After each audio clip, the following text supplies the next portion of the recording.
Matignon. David Guiraud nous a rejoint, porte-parole jeunesse de la France Bonjour. Insoumise. Bonjour. Qu'est-ce qu'on fait? Qu'est-ce qu'on peut faire? Déjà, on rend hommage aux associations, aux journalistes qui sont sur place aussi, qui nous renseignent sur ce qui se passe concrètement. Et on se pose les bonnes questions, parce que les passeurs, ok, c'est des marchands de mort, je veux bien. Mais pourquoi les gens ils se jettent dans les bras des passeurs?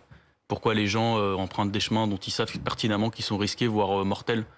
Mais c'est parce que tous les matins, la police vient, en France, hein, ça se passe en France, hein, la police vient, elle lacère les tentes, c'est-à-dire qu'on déchire les tentes des gens, on les fait dormir dans la boue, on empêche les distributions de colis alimentaires, on empêche les distributions de chaussettes sèches, je veux dire, on en est là, hein. Vous savez comment on empêche? On creuse des tranchées, on met des gros cailloux. Voilà, donc c'est comme ça en fait qu'on fait en France. On met des gros cailloux pour empêcher aux associatifs de faire leur boulot, de subvenir aux besoins des gens parce que l'État le fait pas. Et on s'étonne que les gens fassent tout pour partir, mais en fait on est les geôliers là. Ces gens. Mais bien sûr qu'ils ne doivent pas rester à Calais. Pour la plupart, mais bien pour la plupart, ils ne veulent pas rester à Calais. Mais ils veulent pas rester à Calais. Ils veulent partir. On se comporte comme des matons. Je veux dire là aujourd'hui, le ministère de l'Intérieur, c'est le geôlier de ces gens. Et on pourrait les accueillir au moins dignement. On ne parle pas de 15 000, 250 000 personnes, là, on parle de quelques milliers de gens. C'est pas vrai qu'on n'a pas les moyens de loger dignement les gens. Et en plus, ça profitera à tout le monde qu'ils soient logés dignement, qu'ils aient un toit sous la tête. Ça empêcherait les errances. Ça empêcherait à des gens de devenir fous. Parce que quand vous êtes tous les matins réveillés dans la boue, là, par des policiers qui vous secouent comme des sacs à patates, mais il y en a qui deviennent fous. Mais évidemment. Mais je veux dire, on s'attend à quoi? Donc au bout d'un moment, en fait, c'est juste comment est-ce que l'État français se comporte? Donc vous dites meilleur accueil. Mais meilleur accueil, de ces personnes. Négociation ferme. Et je rappelle d'ailleurs que... Négociation avec qui? Avec les Anglais. Et par exemple, vous avez le maire de Londres. C'est quand même pas n'importe qui. C'est quand même Londres, c'est pas une petite ville au Royaume-Uni, qui s'est lui aussi prononcé pour avoir une route sûre. Une route où les gens, en fait, ne meurent pas en chemin. C'est-à-dire, on en est là, en fait, pour que les gens ne meurent pas en chemin. Donc, il n'y a rien d'impossible là-dedans. Il n'y a rien d'impossible. Et surtout, en attendant que la route, elle soit sûre, on les accueille dignement. Parce que là, ce qui se passe, c'est que vous avez des associatifs. Là, on en parle des assos. On en parlait moins quand ils étaient en grève de la faim pendant 40 jours pour dire, écoutez, on n'a même plus le droit de distribuer des colis alimentaires parce que la police nous harcèle. On les a reçus, entendus, mais... Oui, mais même les policiers, d'ailleurs, ils doivent se demander, mais qu'est-ce que je fais là, quoi? Jean Lacapelle. Je sers. Quelle est la solution? Y en a-t-il une? D'abord, ce drame de ces 27 migrants qui sont morts, ça reste un drame humain terrible. Mais les responsabilités, elles sont multiples.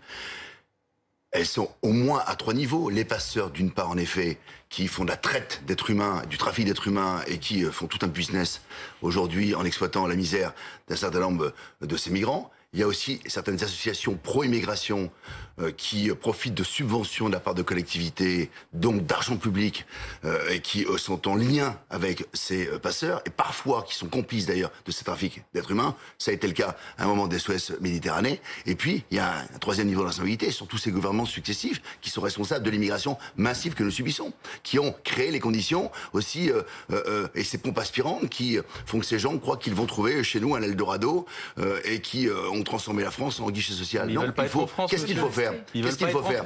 Oui, mais moi je vous parle globalement. Mais même si c'est la Grande-Bretagne, qu'est-ce qu'il faut faire aujourd'hui? Il faut restaurer les frontières. Il faut rétablir les frontières. Parce que ce n'est pas possible aujourd'hui d'avoir 600 à 700 000 clandestins chez nous. Ce sont les chiffres de M. Darmanin ce matin.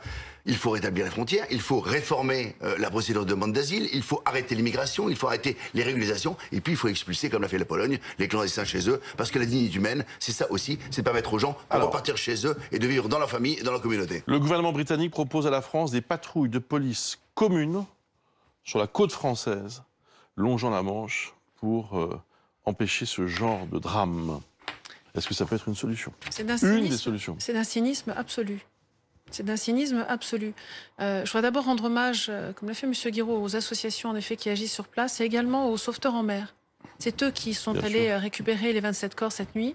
Rappelez que la Société nationale de sauvetage en mer est une association qui vit des dons de nous tous. On arrive au 31 décembre, j'encourage chacun à donner à la SNSM. Ensuite, s'agissant de l'attitude britannique, ils ont un souci avec le droit du travail. C'est eux l'aspirateur. C'est eux l'aspirateur. Donc, ils ont chez eux 1 200 000 clandestins qui leur servent à faire tourner la machine économique britannique. La réalité, elle est là. Alors, nous envoyer des patrouilles partagées je veux bien, mais c'est pas la réponse au problème. Vous avez là des personnes qui sont quelques milliers, qui veulent absolument aller en Grande-Bretagne. Ils viennent souvent d'ailleurs par d'autres frontières européennes, notamment par la frontière belge, parce que géographiquement, la France vers la Grande-Bretagne, c'est l'endroit le plus court, et ils espèrent le plus sûr, ce qui ne se révèle pas être le cas. Donc oui, nous avons un souci de prise en charge. Il faut malgré tout, je suis d'accord avec ce que disait l'associatif qui était là, pardonnez-moi, j'ai oublié son nom, Monsieur Brice, Pascal pour Brice. améliorer l'accueil. J'en suis tout à fait d'accord. J'entends tout à fait ce que dit Monsieur Guiraud, qui est inacceptable. Ils vivent dans des conditions Mais, inacceptables. mais si je vous entends, pardonnez-moi. Mais on a un souci avec la Grande-Bretagne. La première ministre Donc c'est sans fin. la ministre de Parce que la l'Intérieur Grande-Bretagne... nous sommes dans un bras de fer avec la Grande-Bretagne. La Grande-Bretagne doit en effet instruire les demandes d'asile. Ces gens veulent aller chez elle. Ils veulent pas rester chez nous. Non, mais Ils veulent aller en Grande-Bretagne. c'est pas sans fin. Enfin, je veux dire, je vais vous lire un article des Échos, c'était le 9 mars 2021, parce qu'on parle souvent du fait qu'on peut pas accueillir les gens. C'est le nombre de mètres carrés de bureaux vides explose à la Défense. Dans ce pays, il y a des centaines de milliers de mètres carrés Monsieur Guiraud, où vous pourrez accueillir les gens. Non, mais vous ne pouvez pas les mettre à la Défense, ils veulent aller à Calais pour aller en Grande-Bretagne. La Défense, c'est plus loin ce de que je veux Londres. dire, c'est qu'on peut accueillir dignement les gens, et d'ailleurs même nos SDF. C'est juste un choix. C'est en fait, au lieu de dire aux gens, vous construisez des bureaux vides, eh ben vous faites des logements dignes. C'est un choix politique. Voilà. Alors effectivement, ça ne règle pas concrètement la question de notre rapport de force avec le Royaume-Uni, qui est une autre question. Mais je veux dire, on est capable d'accueillir les gens.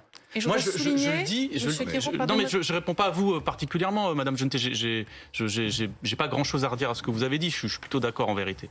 Moi, mais on est capable de le faire. Je veux dire, les gens qui nous disent oui, nos SDF, etc. Mais vous prévoyez quoi? Je veux dire, à la Défense, mais allez-y.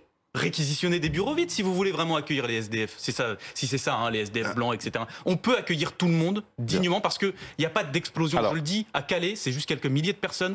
On serait capable de faire en sorte que ces gens... Je préférerais qu'on s'occupe de...